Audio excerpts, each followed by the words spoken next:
Hello everyone, welcome back to Assetto Corsa Competizione on low fuel motorsport for a Coach Dave GT3 sprint race that turned out to be a proper struggle. Earlier this year I started making encouraging progress in this sim, but I've taken a massive step backwards here at Zolder in my first ACC race since the recent physics update. I've qualified 24th out of 26 on the grid. The only reason I'm not last is because two drivers didn't put in a time. Green light, go, go, go. Well, the lights are green. 25 minutes at Zolder is underway, and if I were you, I'd watch this one through your fingers because this could get embarrassing. We are so far off the pace, it's frightening. Taking a really wide line through T1 there. We didn't have any other choice with the number 4 BMW of Flavio Cerenzia on our inside. Cerenzia started right in front of us in 23rd. He's still in front of us, but now we've got, look, Tenantry to our left. Tenantry, one of the two drivers, started behind us on the grid. Or has there been an incident in front? Yes, there has. Jorge Rivera spinning out. Oh, that's Cerenzia spinning right in front of us too. We tried to avoid him, but we just tagged Cerenzia there. Hopefully that hasn't given us too much damage. We picked up several positions though, as well as the two drivers spinning. It looked like we got past the yellow Ferrari of Jorn Kretschmar as well. And it looks like we're up to 21st position. To be honest, anything above last will be a result here. But let's go back and check out a replay to see what went down there to give us those positions. And at this point, we've actually slipped down to 25th. That's Luke Tenantry in the green and black Ferrari going around our outside. So things going from bad to worse at the moment. There's the incident in front. The number 20 Honda of Jorge Rivera got it completely wrong there. It looks like he just clipped the dirt on the outside, which caused him to lose control and slide back across track. Let's watch it again from the chopper cam. We're keeping our eye on that purple Honda towards the top of the shot. Yeah, there he just clips the grass. He slides back onto the track. That's Flavio Cerenzia trying his best to avoid him, but spinning too. I tag Cerenzia. But I'll tell you who had the best view of that. Look, Tenantry. He was right in front of me, so we'll ride on board with him now. We'll see Rivera lose it right there. Then we see Cerenzia trying to avoid him and spinning too. Oh, and it was Cerenzia who tagged the yellow Ferrari of Jorn Kretschmar. Kretschmar was really unlucky there. Into the hairpin for the first time. Look, Tenantry having a sniff up the inside of Sebastian Scheidron, and he's made the pass. So Tenantry up to 19th, Scheidron down to 20th. There was a big cloud of dust there too, and that looks like it was caused by Salvatore Iovine. Now Iovine had started 9th on the grid, so he's obviously run into some problems, and yeah, he's going into the pits. So we all gain a position. That promotes me up to 20th. We've got Scheidron in 19th, Tenantry now in 18th, Craig Westwood in 17th. And as we cross the line, we've picked up 4 positions on the opening lap. Not bad at all. We might get another one. There's a car in the sand. Oh, where's that red Ferrari going? We have to take avoided action out onto the grass to avoid being taken out there. It looked like 3 cars were involved. Pascal Volta survived it. He's now in front of us, but the other 2 drivers, Mary Fabrice and Shin Wooker, weren't so lucky. Let's go back and check out the replay to see what happened. And it all kicked off as we were crossing the line. Let's move forward to the end of the start straight. Watch the number 1 Ferrari of Shin Wooker make a move up the inside. There's no room. He tags the number 23 of Mary Fabrice. Fabrice goes out into the gravel to the left. Wooker goes off to the right and then rolls back onto the track. Oh, we were so lucky to get through that there. Let's watch it again from the chopper cam. And look how far back Wooker comes from to try and make that move. I see this exact instant every time I race at Zolder. Turn 1 is an absolute nightmare. You have to take such a wide entry to carry your speed through there, and it leaves a gaping hole on the inside. It just invites dive bomb after dive bomb, and yet again we see it. And sadly the carnage didn't end there. We're watching Fabrice after rejoining, and there's going to be another big hit, this time with Jorge Rivera. Rivera gets catapulted off one way, Fabrice spins the other.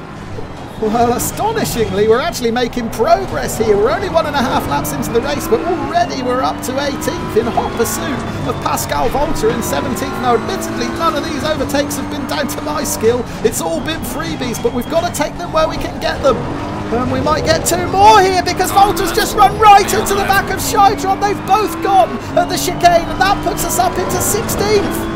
Well, we may be off the pace here, but we are profiting from other people's mistakes. Watch Pascal Volta in the BMW. He's just going to get too close to that Lamborghini. There's the nudge, and the pair of them go off. We gain 2 positions there.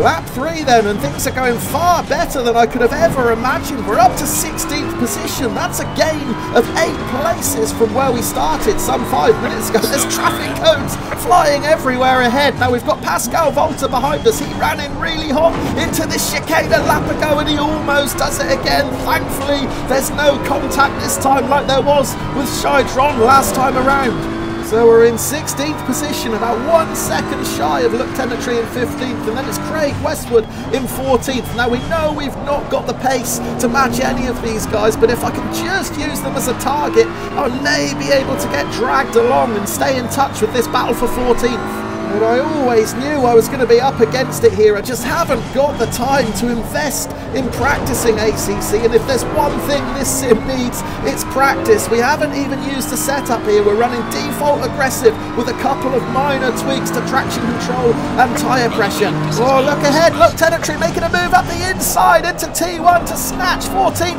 from Craig Westwood. Meanwhile, we're wide on exit, we're out onto the gravel. That's a big mistake. That's going to allow Pascal Volta to challenge. Oh, we've got no grip at all. The dirty tyres have just sent us out wide again. We've let Volta go by, but we're going to get 2 positions back. 2 more drivers on the grass to the right. What is going on here?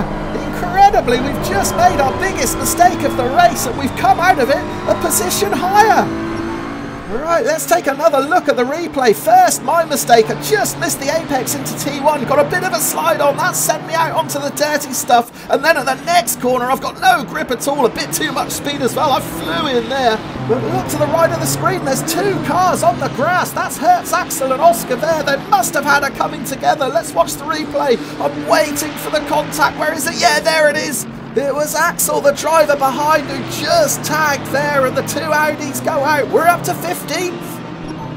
Returning to the live action at the start of lap 6, Volta has got past Westwood ahead, so he's now in hot pursuit of Luc Tenetry in 12th. So as things stand, Tenetry 12th, Volta 13th, Westwood 14th, and we're in 15th. However, look in the rearview mirror, Sebastian Shaidron has recovered from that crash earlier in the race. He is closing in fast here.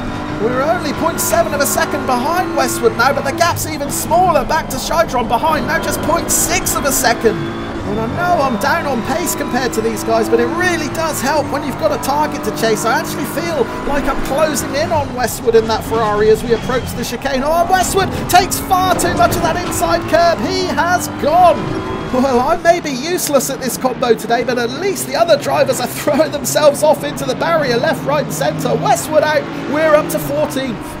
Rejoining the live action towards the end of lap 7, and we're just starting to lose a bit of ground on those 2 guys in front, and we're going to lose even more ground now because we made a slight mistake into that hairpin, just didn't get it turned in time. We were late getting on the gas, and as a result that is going to invite Sebastian Shaidron to challenge behind. Shaidron really smooth through that final chicane. Oh yeah, look at him in the rearview mirror, he's all over us now as we start the charge down the start-finish straight.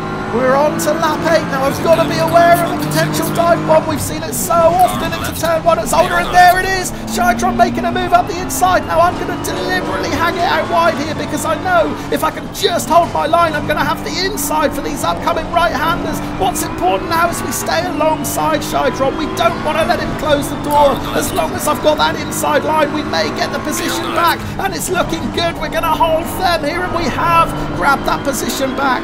Oh, look at Shaidron making a sudden switch to the racing line. That's where I wanted to be, so we've got no choice but to defend now. If we can just close off this inside line, we should be right. Oh no, we've been tagged! We've been taken out on the approach to the chicane. Oh no! Things were looking so good. We'd worked our way up to 14th position, and now all that hard work has been ruined. Let's check out the replay, and it all started at T1. Shaidron making that move up the inside. Now I was prepared for that. And I knew that if I took a wider line, I could carry a bit more corner speed and hopefully hold my position up the inside. That would give me the advantage for these 2 corners. At the moment, we're still side by side, but I've got the inside line, crucially, for this upcoming right-hander, and that is going to give me the position back. Now, what this battling has done is bring Hertz Axel into play in the Audi. It's now a 3-way battle for 14th position, and we're approaching the instant of the chicane. I'm taking the defensive line. Now, did I squeeze either of those 2 cars on the outside? No, I didn't. Axel ran into the back of Shaidron, and Shaidron was pushed into me. How unlucky can you get? It's a simple domino effect. I was the last domino, and I ended up in the sand. Well, we find ourselves down in 17th position now, and I've got Hertz Axel right behind me. Now, that's a little bit worrying. We've already seen Axel involved in 2 separate collisions where he's been the car behind and clipped the car in front of him, so that doesn't bode well as we cross the line to start lap 9. Look into the rearview mirror. It's actually Flavio Cerenzia who's going to try the dive up the inside into T1. It's going to be an exact replica of what happened a lap ago, or is it? Because Axel dives up the inside to make it 3 wide through this right-hander. Oh, this surely can end well. Thankfully, Axel backs out. We're still alongside Cerenzia, but having to deal with Axel as well has just cost me the little bit of speed I needed to hold on to that position. Cerenzia moves forward, and now I'm terrified that history's going to repeat itself with this chicane. We've got Axel all over us. He's going to move to the inside. I'm going to stay on the racing line and hopefully have the speed to hold on to the position. We get through okay. And in all the drama, I didn't even realise that we actually gained a position coming down the start and finish straight. There must have been a driver in the pits because we climbed up to 16th, albeit temporarily because Cerenzia had got past us by the time we got to turn 2. And a little rap on the knuckles there for exceeding track limits through that chicane. I'll take that at this stage of the race as we try and hold off Hertz Axel. Axel's looking particularly strong now. I'm going to defend into the hairpin. I don't want to give him the opportunity to dive up the inside, but that is going to cost us a little bit of extra speed. Oh, Axel runs into the rear of us. Thankfully, it didn't unsettle the car, and now Axel's got problems of his own. In the rearview mirror, it looks like Salvatore Iovine might be trying to unlap himself. Iovine's making a move up the inside into the chicane. They touch. I think Hertz has survived, but that'll give us some breathing room.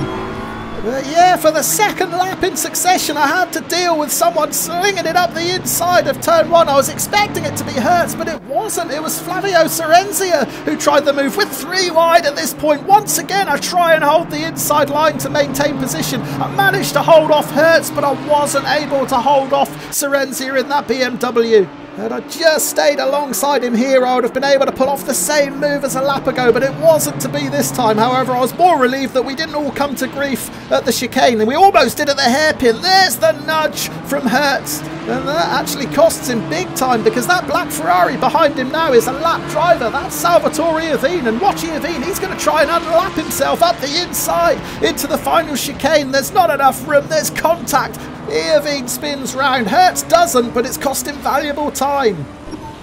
Rejoining the live action at the end of lap 11. We're still in 17th position, but we've been caught by another driver. Look in the rearview mirror. There is one very bashed up Ferrari of David Rementria. By this point, we've passed 2/3 race distance, and I'm really not enjoying myself. I'm struggling with the car. I'm losing confidence with each lap that passes, and look at that. I just get completely mugged. So I'm down to 18th, and now we're going to jump forward to the final couple of laps of the race. We're still in 18th position. We've been unable to hang with Rementria. He's cleared off, and now we've got Hertz Axel for company again. He's within a second behind, so we're certainly not going to have any peace for these last couple of laps. But we might still get a freebie because the yellow flags are out, and there's Flavio Cerenzia. So Cerenzia's got it all wrong through that chicane, and that does promote us a position. We're back into 17th. Oh, and I'm just struggling so much with this car in the latter stages of this race. We're slipping and sliding everywhere. I just can't get it turned in. We get it all wrong through that chicane, and that has invited Hertz Axel to apply loads of pressure. He's right behind us now. I don't think he's close enough to make a move up the inside into the hairpin, so I don't need to take a defensive line, but I still just can't get on the gas quickly enough coming out. We're sliding everywhere. Look at Axel behind. He's surely going to make a move. Now, I'm not going to make the same mistake as a couple of laps ago. I'm going to try and defend at least. Oh, look at that. Even defending, I can't hold him off. How embarrassing. This is a terrible performance from me. We've got 1 lap to go. We're back down in 18th, and I don't fancy my chances of being able to get back past Hertz Axel. Oh, wait a minute, he's put the brakes on. Does Axel think the race is over? 1 lap early. Hertz, mate, it's not finished yet. We've still got 1 more to go.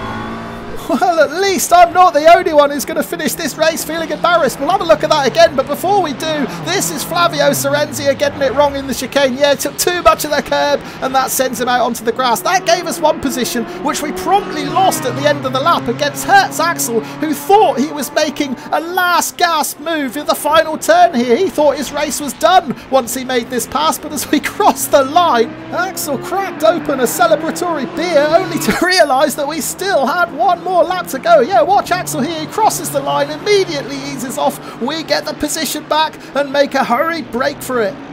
Well, it's certainly been an incident-packed race, but I'll be honest, it's not one I've really enjoyed. Not because of the race itself, but just because how much I'm struggling on Assetto Corsa Competizione again. I found it really hard work today. I may have made a few small steps forward in recent months, but this feels like a giant leap back. Here are the classified results then. There we are in 17th. And if you want to look at the positives, at least we gained 7 places from where we started, I suppose. But we were well and truly outclassed here. It was a bit embarrassing, to be honest. And I'm starting to think that ACC might be a bit too much of a specialist sim for me. I'm a casual sim racer. I hop in and hop out of races, and I just haven't got the time needed to practice for these races. So yeah, feeling a little bit down at the moment. But as always, let me know what you thought of the race. And if you've enjoyed the video, please do leave a like. I'll look forward to seeing you again very soon. Cheers for now.